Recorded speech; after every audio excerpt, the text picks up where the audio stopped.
হ্যাঁ মামুন ভাই। হ্যালো। হ্যাঁ বলেন, ফোনে তো সব কথা বলা যায় না। না, তোমাকে আমি এখন ওই বিষয়ে কথা বলবো না। এখন যদি তুমি ঈদ উপলক্ষে কিছু দিতে চাও তো আমাকে দাও।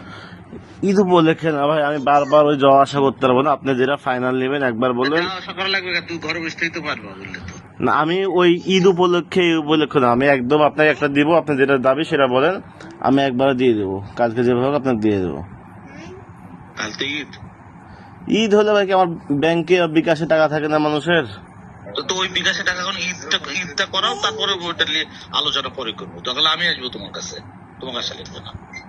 ভাই আপনার সমস্যা নেই, আপনি কত চাচ্ছেন বলেন ভাই, আপনি আপনার মতো বলেন। তোমার ইয়াটাও ভিজিট করবো, ওটাও ভিজিট করবো, তারপরে বলবো। আমি ভাই ঘি মধু বুঝতে পারছেন, বিএসটি যত পণ্য আছে না সব বিক্রি বাতিল করে দিছি। আমি শুধু এখন বিক্রি করতেছি আম। আম হলো কৃষি পণ্য, এর জন্য আম বিক্রি করতেছি, আর কোনো ব্যবসা করবোই না আমি। আর বিভিন্ন মানুষ জ্বালাই, এই জ্বালাই ওই জ্বালাই, এই জন্য সব ব্যবসা বাদ, খালি আমের ব্যবসাই করবো। তাহলে তুমি যদি খালি আমেরই ব্যবসা করো তাহলে তো আর আমাকে দেওয়া লাগছে না, দেওয়া লাগছে কি? আমের ব্যবসা, আমি বিএসটাই ব্যবসা করবো না ভাই, মেলা মানুষ আছে আমার। আচ্ছা ঠিক আছে, তুমি তাহলে আমেরই ব্যবসা করো, আমাকে কিছু তাহলে মানে যদি মনে করে ঈদের শুভেচ্ছা জানাবা তা জানাও, না হলে না জানাও, সেটা তোমার ব্যক্তিগত ব্যাপার। আপনি বলেন না ভাই, আপনি বড় ভাই আমার, আমি কি সে না করছিলাম, আপনি বলেন। তুমি যদি ব্যবসায় করবা তাহলে আমি বলবো কেন? তুমি যদি ব্যবসা করো তাহলে বলবো। আর যদি তুমি মনে করো যে ভাইকে একটা ঈদের শুভেচ্ছা দেওয়া দরকার, ঈদের শুভেচ্ছা পাঠা দাও, ঝামেলা শেষ। আর ব্যবসা তো করবো, ঘি মধুর ব্যবসা না করতে চলবে না। অন্য আম তো আর সারা বছর থাকবে না, তাই না ভাই? অন্য সময় তো করা লাগবে। তো লাইনে এসছো।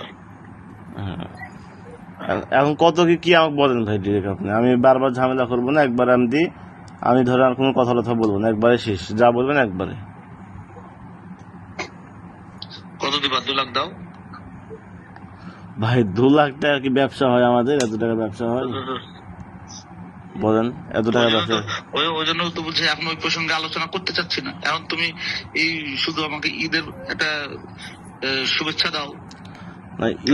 এখন ধরেন যে শুভেচ্ছা দিচ্ছে, আবার যখন ধরেন ঘি মধু বেচবো তখন আবার দেওয়া লাগবে, একটা ঝামেলা। একটা নেয়ার মতো বলেন, তাহলে আমি একবার দিতে পারবো। সেটা আমি পরে কথা বলবো, সেটা তোমার সাথে আমার সমস্যা হবে না। তুমি একটা সম্পর্ক তৈরি করো না।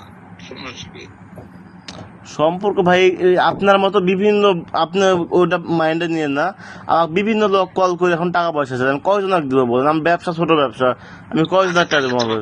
আচ্ছা তোমার কাছে যদি না থাকে তাহলে তুমি এমনি মুখে শুভেচ্ছা দাও, তাহলে তুমি এটা গেল, খুশি হয়ে গেলাম। ভাই ঈদ মোবারক, পরে দেখা করবো, ঝামেলা শেষ। আচ্ছা ভাই, আমি তাহলে আপনার আর একটা ভাই শুনেন বলি, আপনাকে রিকোয়েস্ট করি, আপনি একটা নেয়ার মতো বলেন, তাহলে আমি যেন ব্যবসা করে খাইতে পারি। সত্যি বলতে ঘি মধু ছাড়া আমার ব্যবসা চলবে না।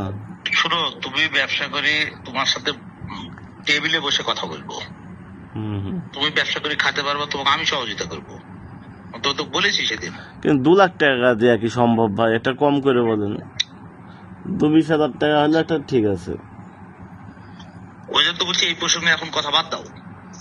এখন যে প্রসঙ্গে বললাম, যদি তুমি সম্ভব হয় তুমি করো, না সম্ভব হলে ঈদ মোবারক।